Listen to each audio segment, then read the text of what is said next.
आज आपण करणार आहे रताळ्याचे जामून उपवासासाठी. तर ते बघू आता कसे करणार आहे ते. रताळे आधी उकडून घेऊ आपण.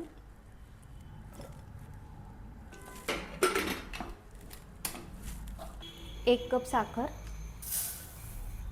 आणि अजून अर्धा कप घ्यायची, 1.5 कप साखर. आपण जितके जामून करणार आहे त्या अंदाजाने आपण पाक करून घ्यायचा आहे, कमी जास्त. 1 कप पाणी,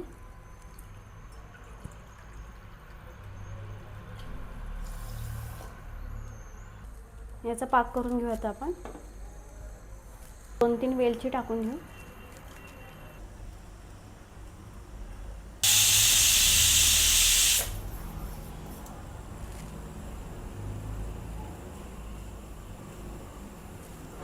आपला पाक करून झालेला आहे. गॅस बंद करून घेऊ.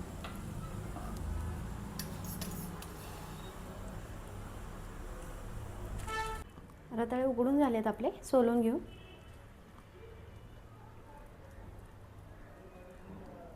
छान हे खिसून घ्यायचे, नाही तर मॅश करून घ्यायचे असे.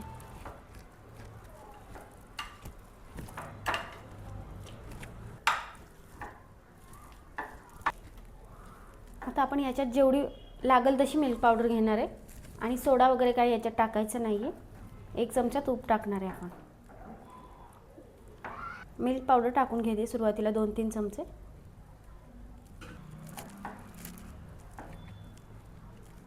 अजून यात 2 चमचे लागणारच आहे. ही सगळी घेणार आहे मी पावडर.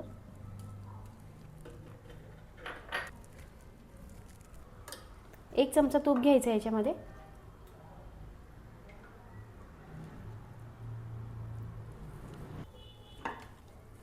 याचे छान आता गोळे करून घ्यायचे.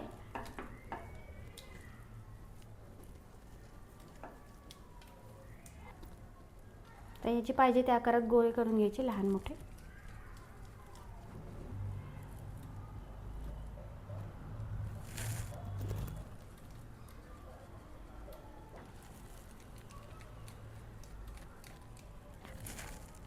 जामून आता आपले करून झालेले आहेत. आता तळून घेऊ. तेल पण तापलेले.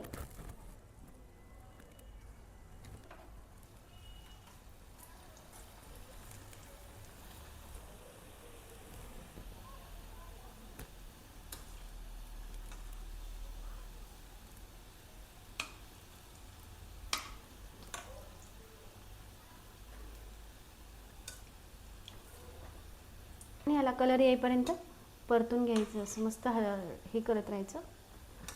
छान याला कलर येईपर्यंत तळून घ्यायचं. छान कलर आलेला आहे आपल्या जामूनला. यात आपण सोडा वगैरे काही टाकलेला नाही आहे. किती मस्त झाले जामून आपले. छान तळून झालेत. कलर पण खूपच छान आलेला आहे. तर आपण हे काढून घेऊ. कलर आपण असाच करून घ्यायचा, म्हणजे खूप छान पण दिसतात आणि मस्त झाले ते. याच्यात खूपच छान झालेले ते. आता हे पाकात टाकून घेऊ.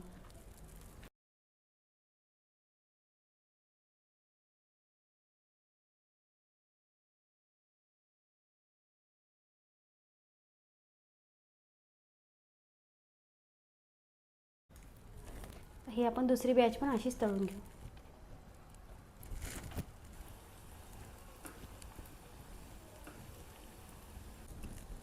दुसरी बॅच पण आपली तळून झालेली आहे. पहिले आपले जामून आपण टाकलेले खूपच सॉफ्ट झालेत ते.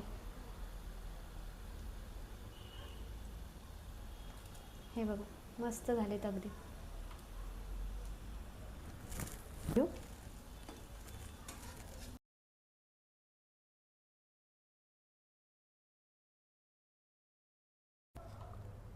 खूप छान झालेले आहेत आपले जामून, सॉफ्ट एकदम. हे बघा अजून हे भिजलेले नाही आहेत, मी लगेच दाखवले. खूपच मस्त झाले. तुम्ही पण एकदा करून बघा.